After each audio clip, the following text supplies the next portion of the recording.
Good evening, everyone. You're listening to Common Ground Radio on the Air Nation Radio Network. Make sure you log on to airnationradio.com and download all of our past shows so you listen to them whenever and wherever you'd like. Also, you can check out our past shows on iHeartRadio. Go to iHeart.com and type in Air Nation Radio in the search bar, and you'll find us under the talk show category. You're doing good, Misty. We are also on Spreaker as well, so be sure to find us there. And hello. Hi. You can hear me? Yes. Oh, that's so funny. It's so awesome you can actually hear me for once. Yes. Go ahead, you're doing fine. Just go ahead and finish the intro. Okay. We hope you all had a good weekend. For those of you that may be new to our show, we are a regular live discussion show where we dish on all the latest in Salem, USA. And Misty, the co-host, and the host with the most is Brandon. Oh, that's good. I thought I would give it a little twist this time. Before we get into our discussion, we do have, I believe we have some tweets of the week. I have about 2 for this week. So, Brandon, if you have some, you can start us off. Yep. Oh, okay. The first one for today is from Galen Gearing. Of course, today's Rafe. This was around Halloween, I believe. He says, "Who schedules a dentist visit on Halloween? Damn it, now I'm going to hashtag candy guilt." And along with the tweet, he posted pictures of himself at the dentist. If I was a hygienist or something, because I could see the hygienist, I would be annoyed if I had a person come in taking pictures of themselves as they're getting their teeth clean. That would drive me nuts. But, whatever. But in his teeth clean, though, Galen had a tweet. Anyone cared. Okay, your turn, Misty. Okay. I have a tweet from Rachel Melvin. She used to play Bo's daughter on the show Chelsea, and they were in Savannah, Georgia, and she says, "My boyfriend accidentally offends a woman, and she offers him something for free. We feel we are in the twilight zone. People are so nice here." And she has tagged, "Not in L.A." I guess they're used to people being rude. Oh, yeah, well, that makes sense. Now, she was Chelsea, right? Yes, Chelsea. How did she, I don't believe I was watching Days back when she was on, but how does she? She is Billy and Bo's daughter.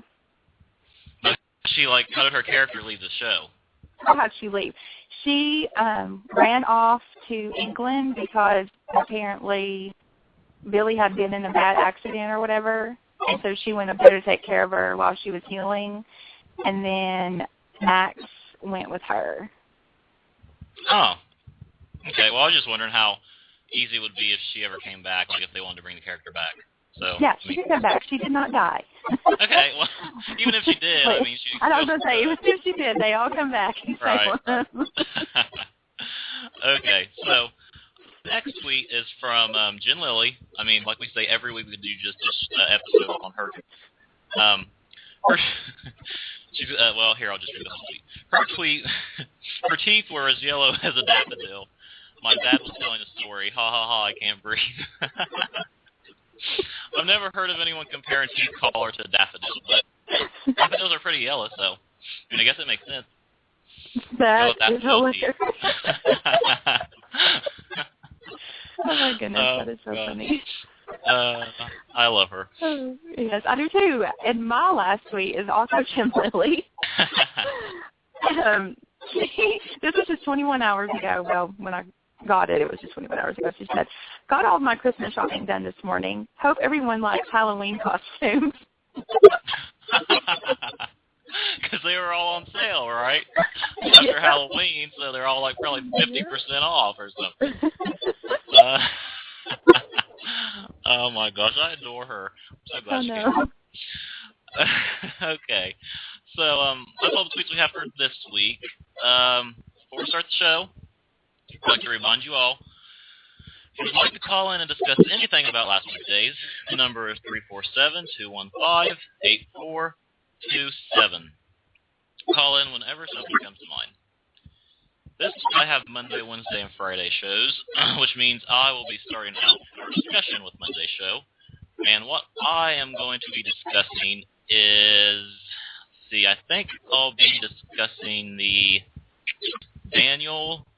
It's going to be about Daniel, mainly centered around Daniel. Of course, there's other people involved, like Maggie. I can't stand her. But anyway, let's get right into it. Sweet Maggie. She annoys me to no end. She needs to do something with her life.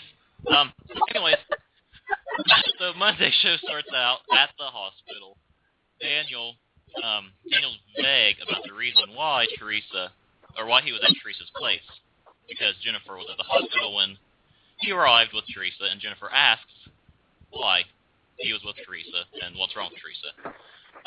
Anne walks up behind Daniel. She heard that Teresa OD'd on a sex drug. I believe it was a sex drug, right? I'm not. Yeah. Yeah, that Nirvana was supposed to be. Yeah. Right. Or GH, whatever it was. I don't remember. Yeah, G, I think is what they called it, right?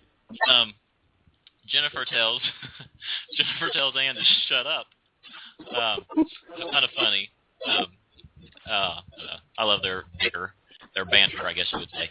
And then, of course, as I said, lo and behold, who had to walk up and get in the middle of everything? Maggie and Hope, of course. And a hidden JJ listens while these four bicker back and forth. Jennifer is looking at Daniel for answers, but he's not giving Jennifer the answers that she is hoping for. Hope assumes that he was the guy hiding in Teresa's bathroom earlier, because Teresa was on the phone with, she called somebody in. Right, Hope was at the door listening in, and she thought she said Manny Boy or something like that. So he lets everyone there hear Teresa's voicemail about saying, Danny Boy, answer your phone. AJ goes and Anne wonders if Daniel abused his access to drugs. Anne is assuming, of course, that Daniel was the one who got the drugs for Teresa. And to Daniel, he invites her to test him. He says, go ahead and test me, I have no problem. I mean, do it right now. And Anne says, okay, I'll do it. Let's see. And looks at Teresa's, he advises Anne to look at, I'm just excited tonight. I'm all excited that I'm able to call in. You can hear me. Daniel invites Anne to test him for drugs and look at Teresa's toxicology screen. Then he tells her, put the icing on top of the cake, so to speak. He tells Daniel, and they both stomp away. Brandon is I believe she's a driver. She actually does. She's a driver. Heads into Teresa's room. Upset. Is unconscious. I mean, they've been a couple of days, but they're already friends. Versus gossip in the main area in the hospital about Dr. Jonas conveniently being treated at the time of her OD. Later, soon thereafter, Anne comes in, and everyone goes. And Anne brushes Teresa's hair and about how fermented gin is. And, of course, Teresa isn't, she's not hearing anything that Anne is. He goes into his office, and there's JJ. Tells JJ to get the drugs in him, and they'll talk for them. A very conversation between Anne and JJ. We don't get that very often. And it's kind of funny. JJ seems to be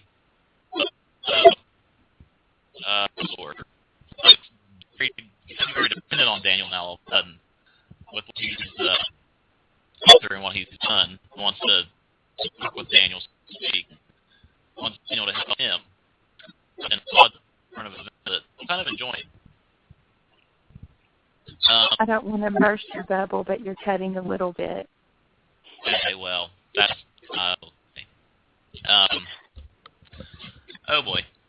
Okay, so what's the next? What was I? I was just talking about Daniel and JJ. Jennifer arrives, wanting to talk with Daniel, and hides him. And opens JJ, of course, opens the door and tells Jennifer that it's clear what happened. He walks away and finds him at the hub. She wants an explanation. Jennifer says, of all the women in the world, you choose Teresa. Mm-hmm. And Hope and Maggie listen as Jennifer continues to go on and on and on about what they says good. Later, Ann faces his blood is drawn as Ann faces as his blood is drawn in his later, he visits Teresa and is bugged by a nurse, assuming he's into his patient. He goes to the hub, and Hope and Maggie jump on him. I don't know what. Maggie just absolutely insane. She spends more time at the hospital bugging her son than she does with her husband. And then when she does go see Victor, she jumps down his throat because he's talking to Elena. Well, what does she expect? If she was around him more, maybe this wouldn't happen. I don't know. I digress. But anyways, that's what I wanted to discuss for Monday. So, the other things that happened on Monday that I didn't get in depth with were Jordan and Ray's scenes. They went to the pub in Carolina. See Ray. She's going to give him a lecture, so I'm very excited. Kate continues to dig into Jordan's past, and Nick comes along at that point. And she has to check for the reason he has done. And Kate tells him about accomplishment, how he'll be going to California. Gabby comes across Cameron in deep thought in the park, and there's some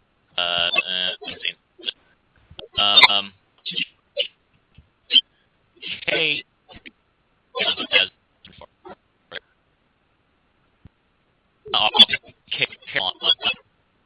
Bev and JJ finally meet up. Bev was excited to see him, but JJ had something to do, so they didn't have many words to say. At home, Gabby talks to Ariana about the conversation that she had with Nick earlier. And later, towards the end of the show, Nick sends out an email to a modeling agency on Gabby's behalf. But of course, Gabby is not aware of this. So when she finds out, I'm assuming she's not going to be too happy. But that is left to be seen. Hopefully she'll be upset, but who knows. What if there's a shocking turn of events where Gabby, killed Nick? I wouldn't mind. I'd be all for that. Aww. I don't know. Oh, come on. You can't feel sympathy for Nick. At one point I did, but now I'm just I don't care anymore. He's back to crazy Nick. I like crazy Nick. He's going back down that path. You can tell. Yep. So that is all I have. That's all I have for Monday's days. Okay. Tuesday. I'm going to talk about Eric and Nicole and all of them for Tuesday. So, praying at the beginning, and Father Matt came into the room and asked him if he was guilty of a sin that he needed to confess. And Eric said that he needed to know what happened before he asked for forgiveness, because he's not really sure yet of everything that had gone on, and he's not really sure what he needs to ask forgiveness for. So Father Matt was just nodding or whatever and told him that if it was a known act that he committed, was it a sin or was it something that he did willingly? And so Eric admitted that he was confused. He believed that is his true sin his true sin had been arrogance for believing that he could save anyone. And I guess he's referencing Nicole. Oh my gosh! Don't even get me started on him. And then Father Matt asked if his problem was Kristen. So Eric was kind of taken aback, and he was just like, why would my problem be Kristen? And he said that he'd been doing the pre-Canna sessions with them and that he didn't know if his problem, involved Kristen because he knows everything that Kristen's done to his family. And then he asked him if his duty as a priest is a conflict in his feelings of being a man. And Eric had just said that he was trying to work on understanding what had happened. And then he apologized for assuming that the problem involved Kristen. Eric went back to his desk, and he noticed his notes, I guess, from his meetings with Kristen and Brady. And so he called Brady and asked him to come over. It was funny. When Brady got there, Eric pretty much went off on him, demanding to know the truth about the conversation that he had had with Nicole. He's very, what's the word? He's kind of paranoid. I mean, I guess he kind of has a reason to with what happened. Paranoid for the wrong reasons and the wrong person. But anyways, whatever. So while that's going on, Nicole is in the park, and she was remembering Eric's accusation about him saying that she had raped him, and she's very frustrated at this point where she doesn't know what she can do because she knows that she didn't rape him, but she doesn't know how she's going to convince him of that. So she looked down at her phone and kind of was like, okay, and she just got up and left the park. And where'd she go? To see Martha. Good old Martha. Oh, love that. That was a great scene. I know. She came in there and scared Martha to death. She's demanding that. She was walking backwards, went and grabbed her phone, was holding on to it. I guess she was going to call for help. I don't know, but really, what was that going to do? By the time help got there, Nicole would have been long gone. But, anyway, so she's telling Martha she wants her to tell Eric that she lied, pretty much. And she told her that she had sent facts about, I guess, his meeting notes. And she was saying that, how could she have been sending a fax and be in disguise at the front desk at the same time? And so Martha's kind of like, I don't know. I don't remember anything about a fax. You could have called from anywhere, just, you were trying to cover your fax, blah, blah, blah. Trying to still say that it was Nicole. I wish you would have smacked her. I know. I'm just like, really, Martha? Don't punch her, just smack her. Don't want her to go to jail. So finally, though, after they fought a little bit, not really fought, but argued back and forth, Nicole left. And she went back to the park. And she started to cry. And guess who showed up? Kristen. Kristen comes in, and she saw that Nicole was crying, and she kind of smiled a little bit. And that's where that little storyline ended on Tuesday. So that wasn't a huge storyline, but I wanted to talk about that because each episode here coming up is going to lead more into this storyline, so I wanted to make sure that we didn't forget about it. Also on Tuesday, Lucas and Allie was eating, and EJ showed up and recorded a conversation with Lucas about where he had said that he was going to take Allie from the country. And so EJ used that to blackmail Lucas so that he would actually bring Allie back home. And he gave him an extra day to spend with her for the blackmail. That's so nice of him. I know, how sweet. and something else on Tuesday was Brady was asking Sammy to be his best man at their wedding. And he told her that he did already agree to be the maid of honor. Oh, that's just only in Salem. I know, role reversal. And then Kristen talked to Stefano on the phone about the wedding, and Stefano told her that he was not going to be there for it because of the trip to Boston with Chad. Hope and Abigail talked a little bit about Chad, and then Abigail walked in on Chad and Cameron talking about her in the hospital. That's pretty much it for Tuesday. Oh boy, yeah. Wednesday is more continuation of the Abigail, Cameron, and Chad, but I'm not going to get into that because I can't stand Abigail and I can't stand Chad, so we're just going to skip over that. What I am going to discuss is I'll discuss the Will scenes. The Will and Nick scenes, as well as the scenes at the hospital for the Halloween party. But I may get into the very end of Chad scenes because this was Casey Dietrich's last episode as Chad. This was his exit. And it was kind of a good exit. I mean, well, it was sweet, I guess, is the best word to use. Not all happy, but there were some good moments. So anyways, Nick stops Will outside of the pub to congratulate him on his internship. It's not an internship. It's like a seminar at a writing center in California. But it doesn't go as planned for Nick, and they kind of get into this little tiff when Will thinks that Gabby told Nick. But Nick tells them that it was Kate that told him about Will. But he thinks that Gabby's life is her own. I don't know that doesn't make sense. Nick says Kate did, but he thinks that Gabby's life is her own. So Will is still assuming or thinking that Nick is trying to win Gabby back, and Will is telling Nick that Gabby doesn't want him. And he's trying to make that abundantly clear, but Nick is just shrugging that off and acting like, no, I'm going to win her back, so to speak. We continue to argue. They get into who took advantage of Gabby more.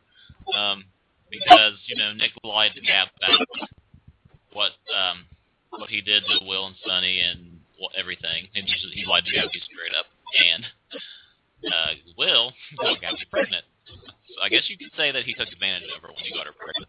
I never really thought of it that way. I guess you can because,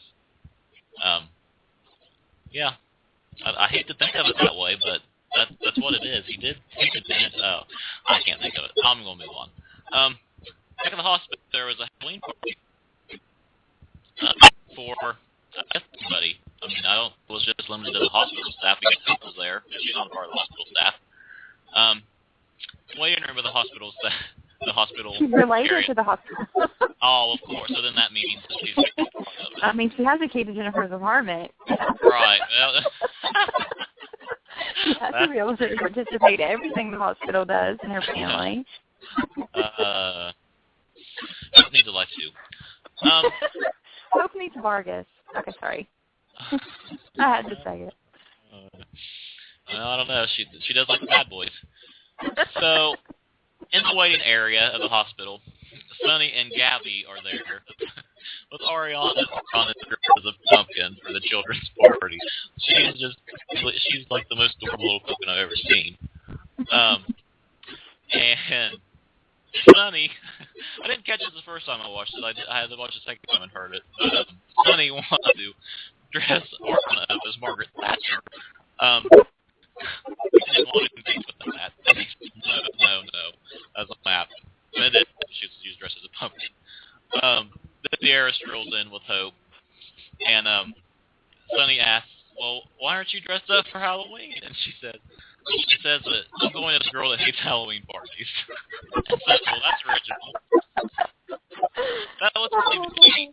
Because I'm not a Halloween person. That would really be me. I love her. Okay. I love Halloween. I could tell by the pictures that you were posting on Halloween. It was a good time at work, I could tell. Yes.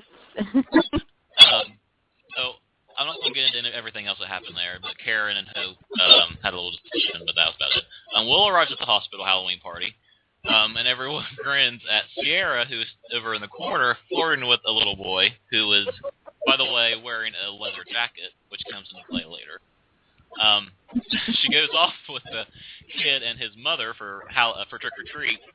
She went and asked Hope if it was okay, and she said yeah, and Hope was going to go with her. And Sierra looked at her and said, just kill me now. Sierra wasn't sure how to respond to that, but Gabby and Sonny and Nicole were back there laughing at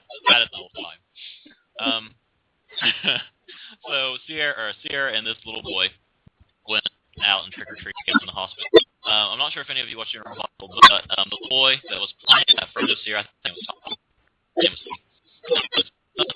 General Hospital star Maurice Bernard, who plays Sonny on General.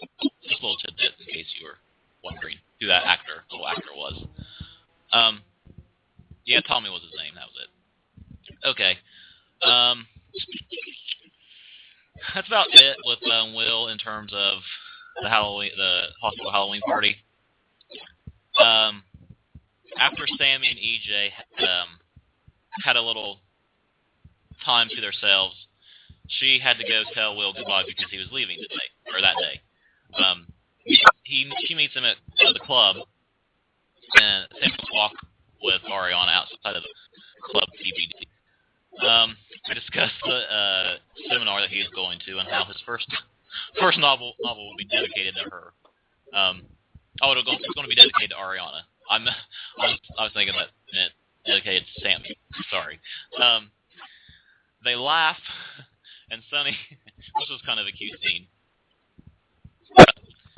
Sonny's talking to Ariana about Sammy and calls her Grandma Sammy.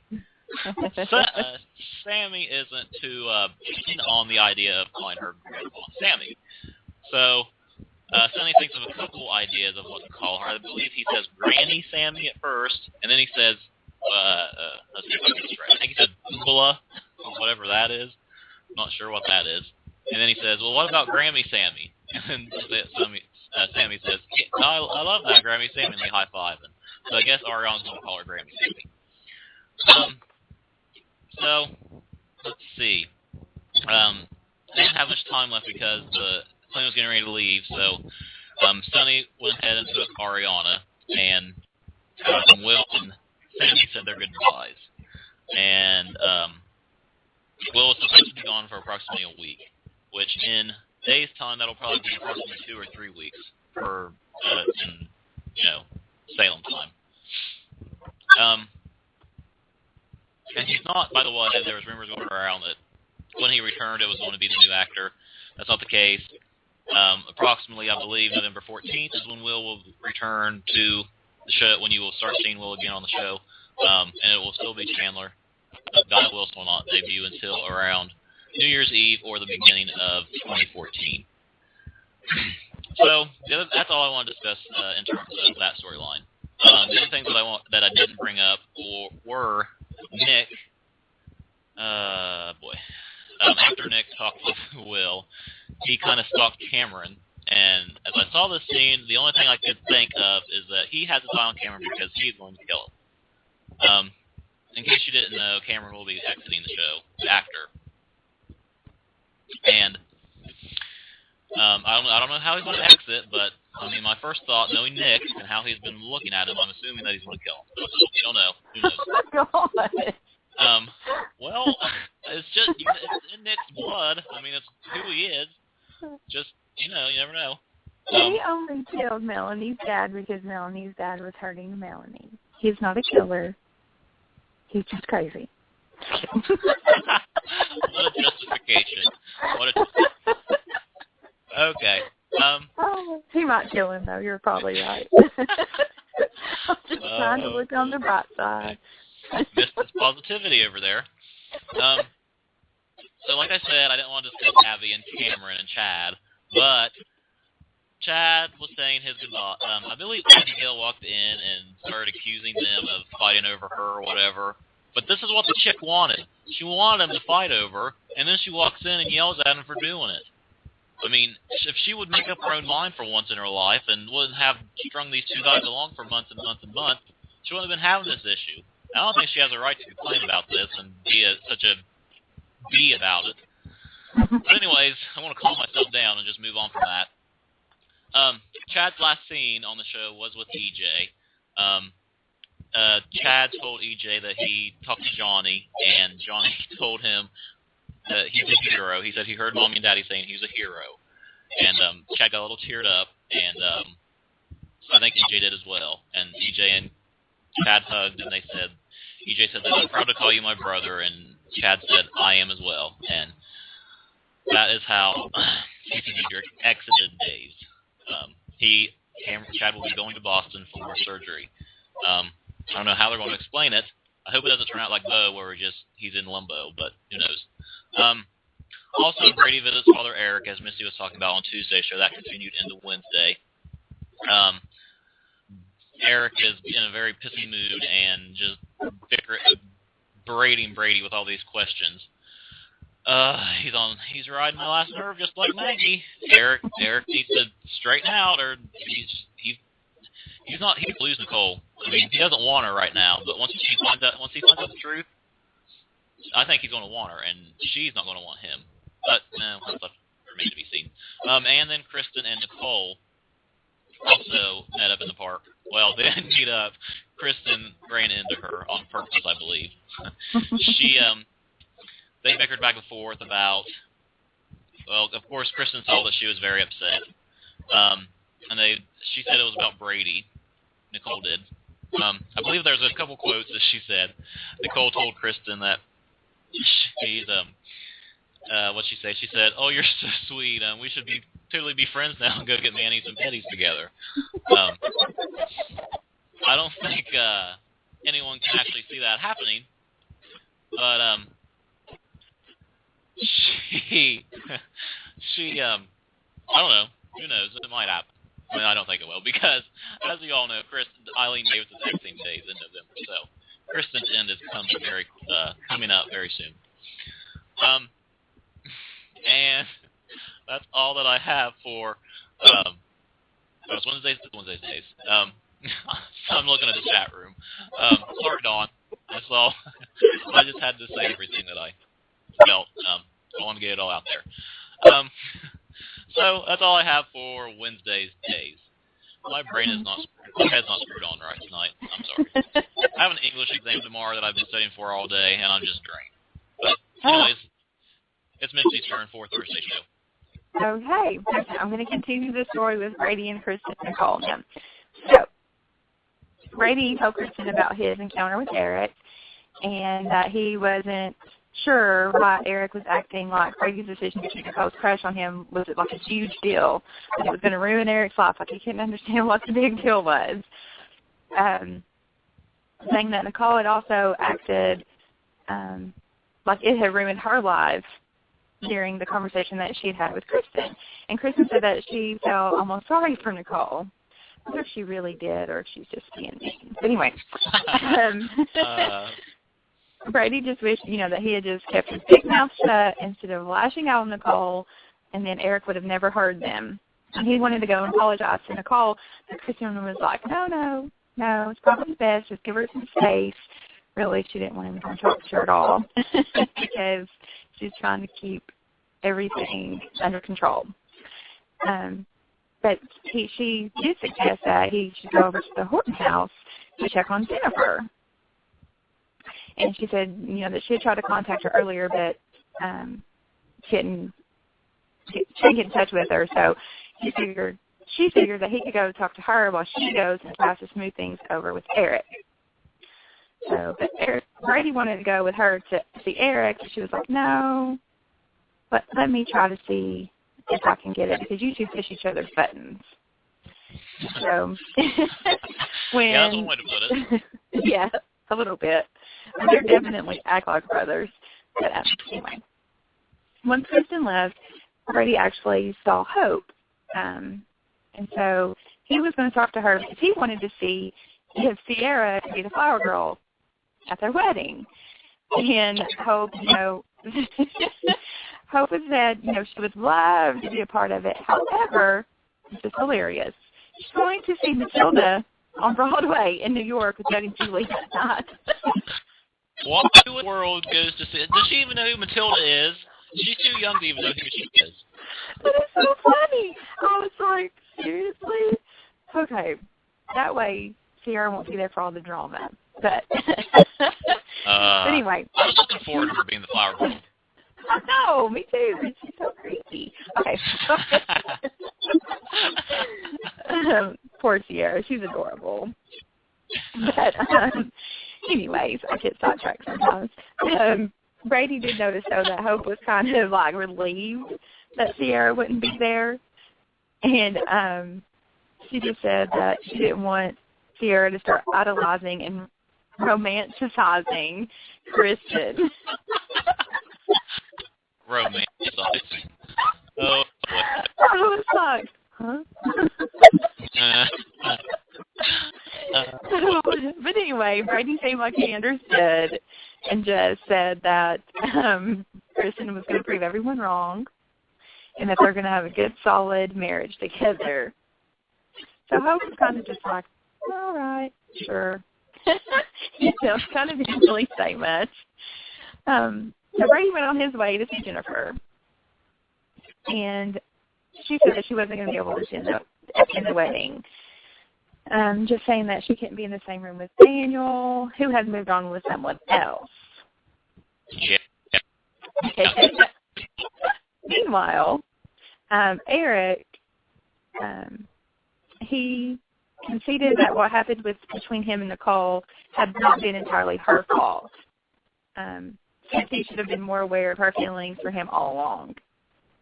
And he told her that she could stop feigning innocence because she didn't plan to tell anyone, including the police, about her crime. Really? I was just like, stop it! Like, I wanted to slap him across the face for her. I'm just like, shut up! Okay, sorry. So, Nicole still insists that she's innocent and that she can never do such a horrible thing to anyone, especially to someone whom she loved. And then, here he goes. He says, didn't you love EJ when you faked a pregnancy just to stay away, or just to stay with him? Didn't you love Daniel when you told him that Jennifer pushed you down the stairs? I think your track record speaks for itself. He has a point. Rude. He does have a point, but rude. And he also said this, which is kind of rude, that he couldn't believe that he had once thought of her as his guardian angel. Okay.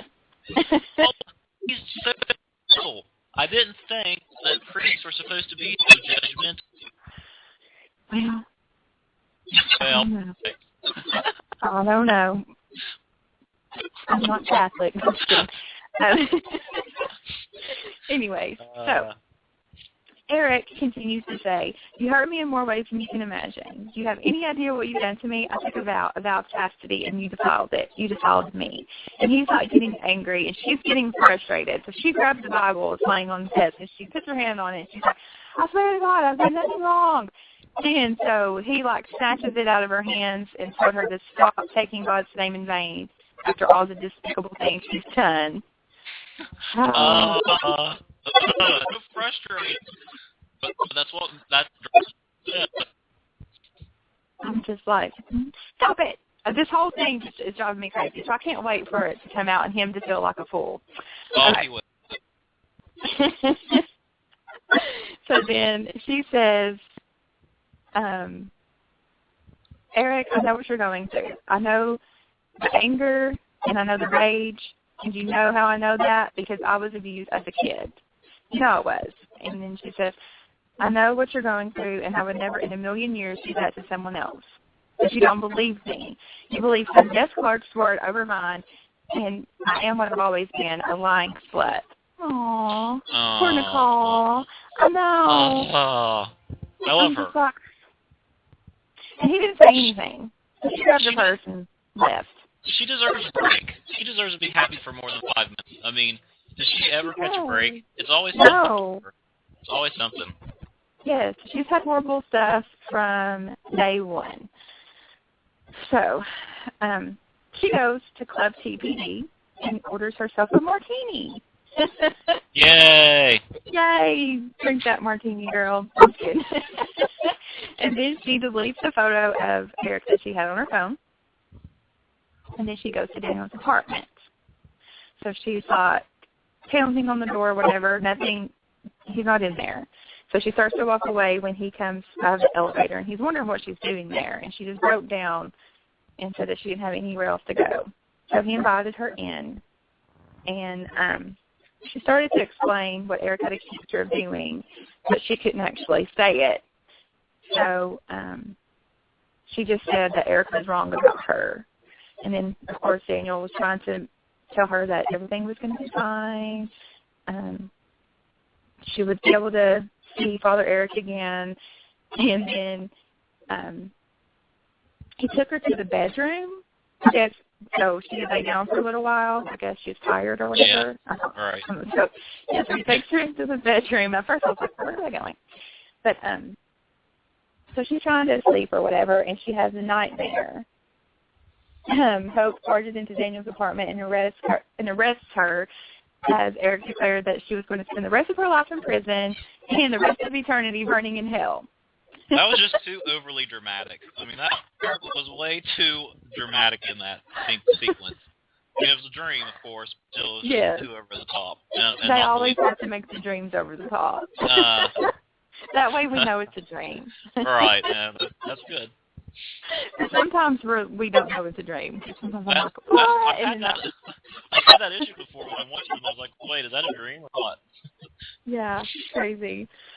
So all the while she's doing this, JJ actually comes over to the apartment because he wants to make sure everything's okay with Teresa and that she didn't say anything about the night before. So he's saying that Teresa's memory is fuzzy.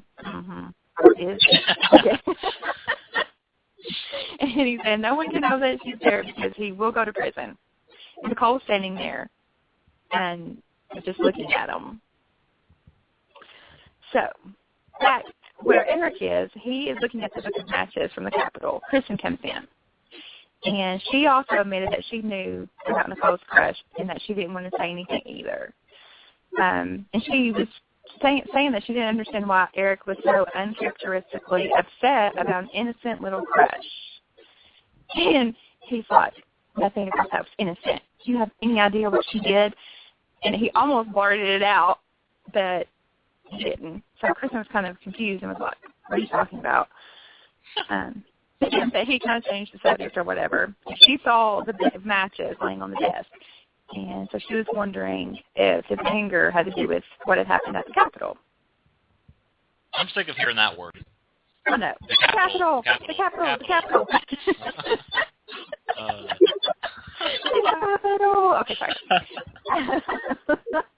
So then Kristen, and they're, talking to herself. And I think that Eric, he left the room, I think. Or he might still be in there at this moment. Yeah, he's still in there, I think, right now, because she starts talking to him about how Nicole is or whatever. She's just extremely over the top. Yeah. Right. And that if she did poison him, she probably just wanted to rescue him so she could be the hero. And so Nicole's track record is just hurting her at the point. It's not even, it's just poor Nicole. That's all you can say, just poor Nicole. Eric didn't say anything. He was like, huh? Kind of looking at her. And so she's trying to get more of the story because she still is unsure if that's really what is going on. So he refused to discuss it with her. So he changed the subject, and she still hoped that he would be willing to marry them the following day. And then that's when he excused himself for a minute. And so she picked up the book of matches and was kind of trying, going through and remembering the events that had taken place. And she was like, whatever Eric remembers, he thinks it was Nicole, which worked out great for me. And then she was like, but wait, what if he remembers too much and he's going to figure out that it was me? And she cracks me up talking to herself. And so she was like, yes, so I have to know exactly what's in his head, kind of, trying to figure out exactly what he's thinking. And she's like, the only person that he ever opens up to is Daniel. It's kind of funny because it kind of is. I don't know why, but it is. I don't know why he turns to Daniel. He doesn't even really know him, but whatever. And so she's like, I need to pay Dr. Jonas a visit. Meanwhile, Marlena goes into Daniel's office. He wasn't there, so she was going to leave him a note. So she's searching around on his desk for a pen because there's stuff all over his messy desk. And he's not a very clean person. I know. I'm like, good grief. And I'm like, how's he going to go in there and get a patient file in that mess anyway? she's like looking everywhere on the desk, and she notices that flash drive, and she realizes that it's hers because she has spilt nail polish, maybe, or makeup. I don't know. I thought it was nail polish that she spilt on it. And so she was kind of like, "Oh my God, Kristen's flash drive," and she had like this look of delight on her face. It was the funniest thing I've ever seen. I was like, I don't think I've seen Marlena that happy in a long time. Not since John left. No, yeah, true. But so that's where that storyline ended. Also on Thursday, JJ talked to Jennifer and Abigail about how he's changed and he won't use or sell drugs anymore. Victor and Marlena had talked about Kristen and Brady. Maggie comes home and wants to know what's going on. That's pretty much it. Thursday show, pretty much the bulk was Brady and Kristen and Eric and Nicole. So I'm done with Thursday. I guess that means I should start with Friday. Friday. My voice doesn't go that high. Right. You're like, Friday. Okay. I promise not to do that again. So, the Friday show, I think I'll just pick up with Marlena, the Marlena scenes, because that seems to be, that was the cliffhanger for Friday show. A lot happened on Friday, but I think I'll just stick with the Marlena scenes. Daniel and Anne were in his office at the hospital discussing Teresa and other things. At that time, I believe Marlena was in there at that time as well.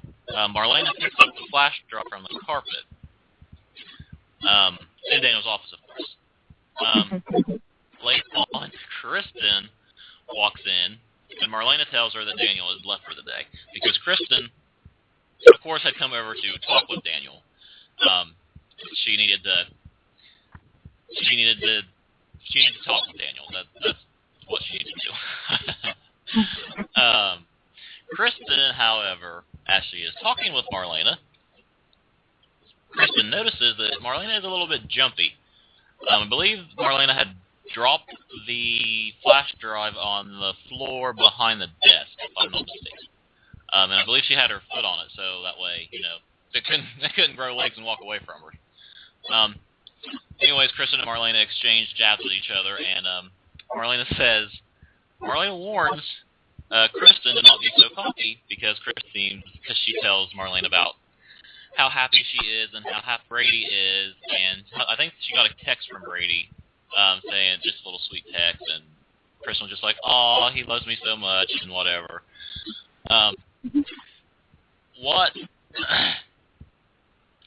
This was a quote from Marlena to Kristen. What if one of her skeletons fell out of the closet? Well, actually, I don't know if she said that to Kristen exactly. Yeah, I didn't take good notes on that part. Kristen says that she doesn't keep secrets from Brady anymore. Keyword anymore. Kristen tells Marlena not to believe Nicole's lies about cheating.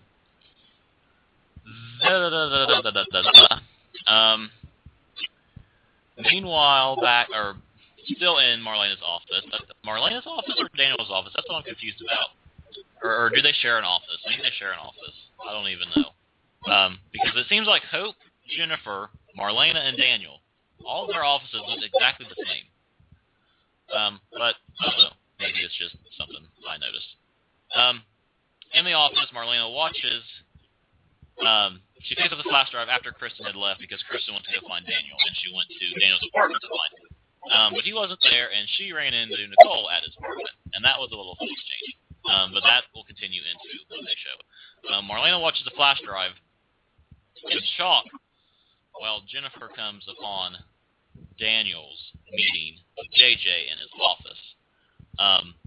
So, in reference to the Marlena part, Marlena put the flash drive into the laptop and hit play, and she saw what we have been seeing all these past. I mean, we don't know, but we assume that's what she saw. But I kind of have a feeling that she's going to have or what she sees is not what we think. Like, it might take another day or two. I feel like maybe she just saw something shocking and not the sex tape. I feel like, it's going to come out this week. But I haven't. You'll find out my spoilers. Oh, okay. All right. Stay tuned to the end of the show for Mr. Spoilers. So that was the big cliffhanger on Fridays, was Marlena saying, "Oh my gosh, I can't believe this." And then, of course, also the big cliffhanger was Jennifer coming upon Daniel and JJ's meeting in Daniel's office. I don't understand why Jennifer cannot stay away from Daniel when she's so upset with him. That she just always has to be right up his you-know-what, because she just cannot be alone for 5 seconds. The other things that I didn't talk about on Friday's show, Abigail and Sunny talked at the club. She called Teresa an evil bee, but, that can easily be turned around in her face, too. My love for Abigail has just faded very, very fast. Anyways, then JJ comes over later to the club and talks with Abigail and Sunny. Victor brings Maggie Roses at the Kiriakis mansion to call a truce.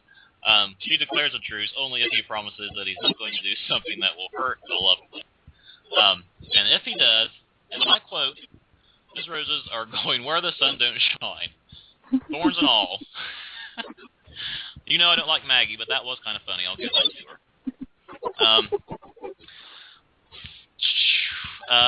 Let's see. The other thing, this all happened at Daniel's apartment. He and JJ discussed the cover-up as Nicole heard everything that Daniel and JJ were saying. So, now Nicole knows that Daniel is covering for JJ, but after some time, Daniel convinced Nicole not to say anything.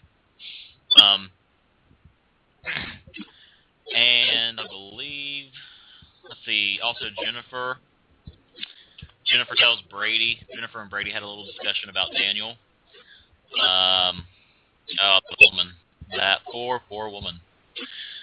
In the hospital room, Kayla tells her niece not to blow the second chance that she's been given. Was this... This wasn't when Anne was talking to her when she was unconscious. But I thought Anne came in and talked to her after she woke up. Can't remember if that happened on Fridays or not. I thought she did too. Because she told her she was going to get Jennifer, now's her chance. Or get the good doctor or something, now's your chance. Okay, so I think that was on Friday's show. Correct. Mm-hmm. And let's see. That's all I have for Friday's show. I feel like there's something that I wanted to discuss that I'm leaving out. Boy. We'll just leave it at that. That's all I have for Friday's show. And that's all we have for last week's Days of Our Lives. Before Misty gets into the spoilers, well, I'll let her get into the spoilers, but after she does the spoilers, and do you have any casting news, by the way? Because I know we have some casting news. No, I did not get a chance to get any casting news. Okay, well, once you finish the spoilers, I'll do the casting news, and then after that, I have a few words that I need to say. I'll try to be nice. I'll try to be calm, but don't count on it. I'm away on for sound right now, so I'll try to be calm. But anyways, let's hear Misty give the spoilers for the week of November 4th. Okay. Monday, November 4th, Marlena turns to Victor when she encounters a problem with Kristen's flash drive. Dun, dun, dun. Uh-huh. So I guess she can't believe that it's not working. That's what she didn't believe. Okay. Sparks between Rafe and Jordan. Meanwhile, Kate gets stunning news about the mysterious physical therapist. I wonder what that is. Oh, boy. Whose daughter is she? No. Tuesday, November 5th. Kristen is horrified when someone learns the truth about what she did to Eric. Uh-oh. Wednesday, EJ is forced to lie to Sammy. Uh-oh. Oh, boo-hoo. That's gonna make for some drama. Thursday, November 7th. Brady and Kristen's wedding begins, but a stunning reveal brings the ceremony to a screeching halt. It all happens next week. Here we go. And then on Friday, Brady and Kristen's wedding erupts in chaos, and the devastation that follows affects nearly everyone in attendance. This is going to be epic. This is going to be epic. As much as I love Brady and Kristen together, this is going to be one for the book. So you will not want to miss the end of the week. I wonder how it all goes down. I wonder if someone busts into the wedding or if someone shows the tape somehow. Yeah, just starts playing it somehow. I've seen spoiler pictures where everybody's looking up, they're looking up at something. So it seems like this is going to be played on some type of screen. And of course, there would be a huge flat screen TV in a church. I mean, what churches have flat screen TVs like that and right above the altar? I mean, only in Salem. Okay, thanks for those spoilers. The casting news that we have, a few things before I get to the major casting news, minor things. Jaden Wells, who plays Joey, Caleb's son, will return this December. I believe he'll probably be around Christmas, I assume. That would be my guess. And some not so interesting news that I really don't care about. But Drake Hogestein announced that he will be returning 2 days, and he has already begun taping scenes. Return to air early 2014. So for all you Jarlana fans, get excited. Well, I mean, this means a happy get together for Marlena and John, but he's returning. So we'll do. So Will Bannis has been confirmed that she's exiting. Now we have it confirmed for the last date. The last air date will be April of 2014. And now the major casting news. Now, I don't know how many of you know him, but it has been reported and confirmed that former As the World Turns star, Mark Collier, is taping on days for a new role that will begin airing in December. Now, for those of you that did not watch As the World Turns, Mark Collier played the role of, oh my gosh, the name just left my head. What's his name? You didn't watch it, did you? I did not watch it, but here, I'm going to get it for you right now. You said Mark Collier? Mark Collier, yeah. Ooh, he's cute. He was Mike Kasnoff? Mike Kasnoff, that's right. Okay, so what I wanted to say about that was he played Mike Kasnoff on As the World Turns, but there was also a previous actor that played Mike Kasnoff on As the World Turns, and the first actor, Sean Christian. So, the two actors that played Mike Kasnoff on As the World Turns are now going to be on days. Anyways, I believe the character's name is Liam, if I'm not mistaken. It could have just been a cover-up for something. Maybe that's not his character's real name. But anyways, expect to see Mark Collier on your screens in December. I'm not sure exactly, but I have a feeling that he's going to be involved. Just a thought. Who? Sorry, you cut out. Hope. Oh, really? That's what I'm thinking. I'm okay. not sure. I mean, because he seems to be more of the older. He seems to be a little older, so I don't think he's going to be for Abigail. He's not going to. He could be for Jennifer. Maybe Jennifer. I don't know. We'll see. That's the be seen. But anyways, it's right now. This shouldn't take me long. Cutting out. So just close the show. Just go and close the show. Dang it. Might because you're... Okay. You can't hear me? I can hear you now. You want to try again real quick? I don't... should I? I don't know. Can you hear me now? Yes. Okay, this is like, what are those commercials? AT&T commercials. Can you hear me now? Anyways, that was awkward. I don't know. Maybe I shouldn't move. Anyways, Verizon. That's it. Verizon.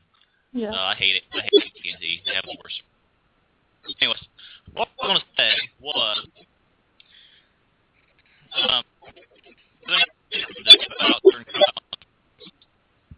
You're cutting out again.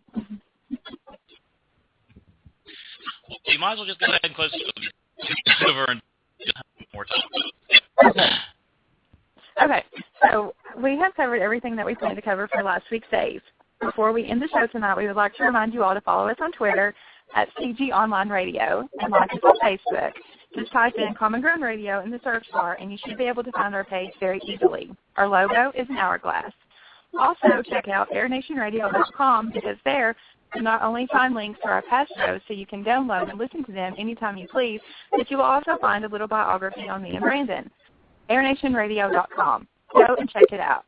And follow them on Twitter at airnationradio. Check us out on iHeartRadio and Spreaker. Again, we would like to thank everyone who joined us in the chat room this evening. Be sure to join us next week as we dish on the week that was in Salem. Same time, same place. I am still working on the special guest. Hopefully we'll have some news for you all very soon. For Common Ground Radio, this is Misty. I'm Brandon, if you can hear me. Have a great week, everyone. Good night.